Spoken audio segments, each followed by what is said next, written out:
Clarity by Dragon Sin Chapter 4 Target. Like birds coming in to roost, the bullheads gracefully landed in the station with a little chirp to let their passengers know that they had arrived. Civilians and huntmen alike departed and boarded automatically, not needing this electronic signal as a more primitive directive guided them on their course. Side by side, neither group had a care for what they came to view as a very ordinary routine among them, but against them, a male all but tumbled down the ramp and took his first tentative steps into Vale, as if this very act were against his nature, but paranoidly scanned around the station. All right, where to first? Startled by this loud exclamation, the man jerked around and ready to bolt when he spotted four girls walking together. The owner of the boisterous voice, a girl in a red hood, led the way for the others who were clearly not as enthusiastic about being there, despite their innocuous display. It was a good while before he let his guard down and decided that they really were everything they appeared to be, innocent. For a moment that was far shorter. He couldn't help but be nostalgic for those days of simplicity, both his and those youths.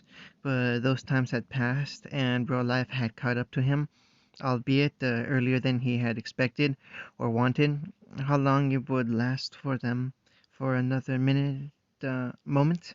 He thought about enjoying the sights as well, having a good time in this beautiful city, but he had a reason for being there, and he would accomplish his goal no matter what.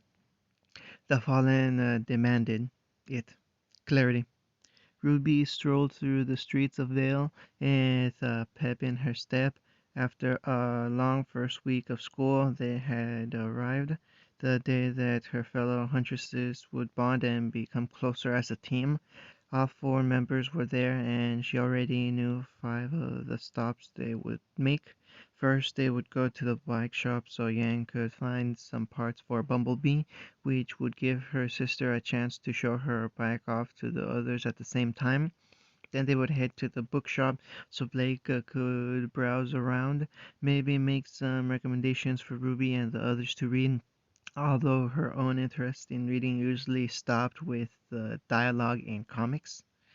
That would take them up to lunchtime, and if everything went right, Weiss would admit to some place she would like to visit during a friendly meal conversation. After whatever that turned out to be, they would hit the arcade and end the day in her favorite place, a weapon shop. Oh, today was going to be wonderful, although there was just one thing that might hinder her plans. Ruby turned around to look at her team members, specifically the looks of disinterest that marred their faces, getting them to go along with today's events as they played in their heads. Don't falter, Ruby, the girl berated herself mentally, fist pumping in confirmation. It'll all work out. Alright, guys, let's head off to the motor shop first, since that place is the closest. Ruby determined and began walking off before they could argue. Clarity. The target has arrived. The calmly crackled as they watched the male bovine faunus walk out of the bullhead station. Several sets of eyes, all linked by that invisible tether, tracked him from their hiding places, some being in plain sight. Is everyone in position? Medvedev and Cheval are in place, another flat voice intoned as if relating the time. In fact, the owner herself was not unlike a clock tower, towering and lean, yet going unnoticed by the passerby until the hour was right. Kitsune and Taka are in position, somehow conveying even less emotion. Kitsune himself related into the calm as he too disappeared into the place the civilian simply didn't want to look. Arrow and the Namakuji are in place. Sakura confirmed her normal animation giving way to the mission as she joined in the monotone a cappella. Wiso and Foichi in place. The convoys of Itachi are offered for both members of the different teams. What the hell are the pipsqueaks our backup? Not appreciating being spoken for. The Gaelic wasp buzzed at them all through the comms. Better yet, why the fuck do we have backup in the first place? You got a problem with us? This slight to her team dissolved whatever professional tone Sakura had been trying to cultivate. You know that's not the case, Namekuji. Arrow stated, a humorous inflection, always differentiating his emotionlessness from the others. From what I know about Lonan, she is very fond of you, but doesn't like to admit it. Who, or rather, what fucking brain dead Mongol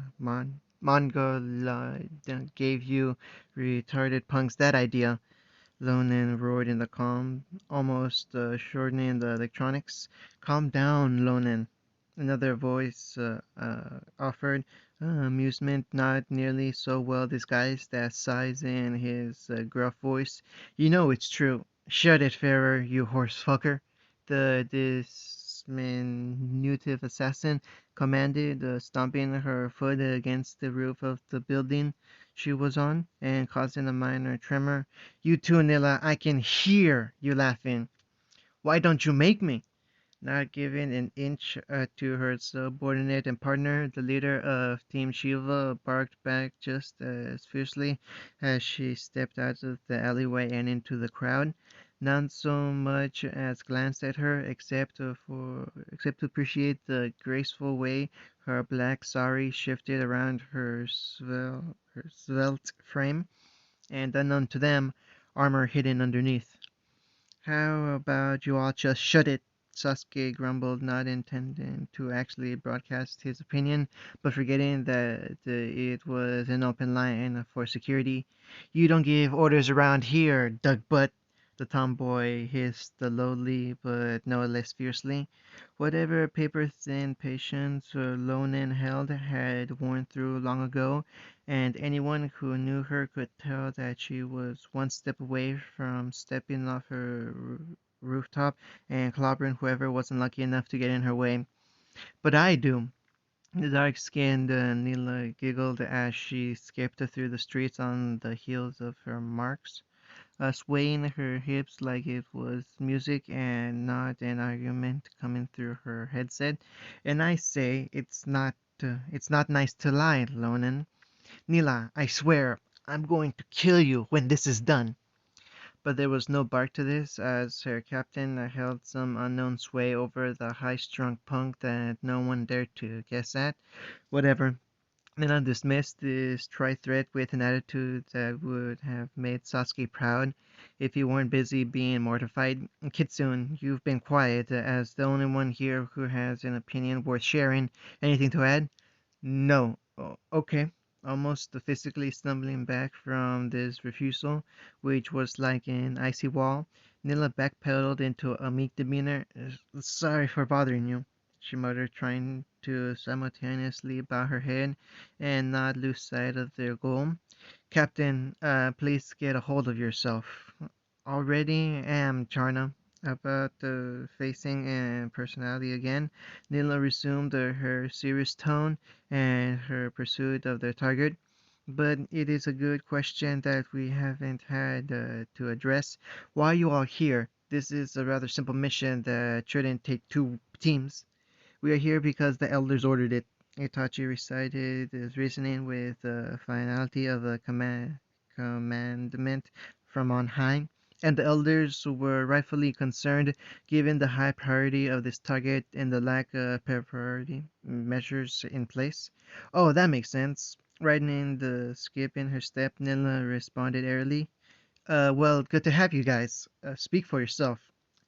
Don't be mean, Nolan, Nilla admonished sadly, head bowing beneath her gazamera burqa.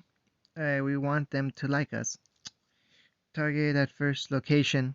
Blinking Nilla begrudgingly stared, drunk in their location with the weirdness of many more eyes than she appeared to possess. Medvedev and Cheval moving in. The time was right for China to chime in once again. The conversation was over and the hands of the clock were moving. It was time to work. Clarity. Ruby's own plan for team bonding throughout the day was not nearly as well. To say not well at all. Everything had started out smoothly. They went to the bike shop and Yang shot off into the chaotic piles of metal to look for new parts for Bumblebee. Ruby tried to get the ball rolling by suggesting the rest of the team help her sister search for parts, hoping to inspire Blake and Weiss to join in. That's not what happened. Blake simply sat in a corner and continued reading a book she had brought with her, while Weiss made it worse by saying riding a motorcycle was improper and stupid. The two didn't even agree on this boycott, standing on either side of the hangar-like shop. Needless to say, Yang probably took this worse than Ruby. The only reason she hadn't already confronted the errors was because she wanted to help her sister in her well-meaning endeavor. But Weiss was not making it easy with all the comments she was making in the shop. Not at all, really. Continuously shooting down every attempt at friendship, anticipating anticipating the deterioration in relations. Ruby quickly moved them on to their next destination, were in the bookshop. Blake actually put her book away. Granted, it was to look at other books, but hey, progress. Even Weiss was contented enough to peruse the volumes on dust, history, and quality, scoff at the misconceptions. Unfortunately, Yang was the odd one out this time around. She was never much of a reader, so she couldn't comprehend the act of reading for fun. This she made abruptly clear when she blew off her partner who offered the blonde a ranchy adventure novel she might like. This issue was compounded when Weiss overheard the conversation and loudly decried the series as vulgar. Ruby had tried to ease the situation, but this time all three older girls had ganged up to blow her off. No longer with any support, her plan had and her mood seemingly took a turn for the worse.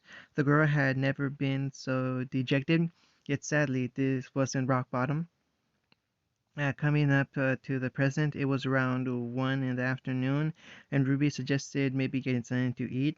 Exhausted after arguing with one another, the girls' stomachs made this decision for them in one loud growl that killed all contestants. However, they still couldn't agree on a restaurant. What the hell is so wrong with a burger? Yang practically screamed in hunger and frustration, throwing her arms up into the air and not caring if several bystanders had to quickly leap out of the way of her argument. I will not be caught dead eating such a greasy and sloppy excuse for food, Weiss hissed, not so subtly rubbing her aching stomach. As long as there's seafood, Blake muttered, not caring one way or another, but ready to slink off and forage for herself. Are you kidding me? Ready to pull her hair out if that wasn't a blasphemy punishable by the gods themselves. Yang was ready to punish their contemptuous teammate. Food is food and money is money. You're the one trying to go to the most expensive places.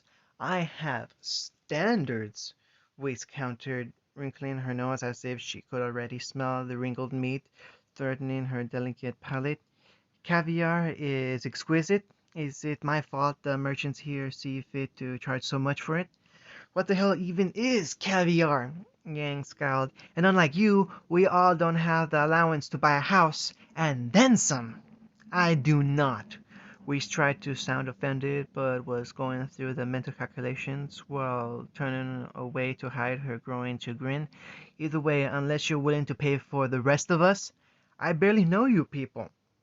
Carelessly, we scoffed, turning back to acknowledge the blonde, if only to fleer. And I was hoping to fix that, Ruby muttered weakly, trying to interject and hoping to break up the dispute. She was completely ignored. Again, do you really have to argue here? Blake grunted, finally taking notice of the people watching them as they argued, or rather finally deciding to risk getting involved, as no few strangers were giving them disapproving stares and whispering nastily.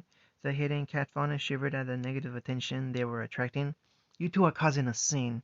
Well, maybe that's a good thing. Ignoring her partner, Yang challenged, planting her hands on her hips and leering down at the haughty teen. Because I don't want to get to know a flat-chested girl so stiff you need a pry bar up her ass to loosen her up. How dare you! We screeched, causing several of the eavesdroppers to take a step back in pain. How can this get any worse? Clutching her own hands to her head, Ruby groaned and knelt down in a fetal position. Then the gunshots blew through the air and chaos ensued.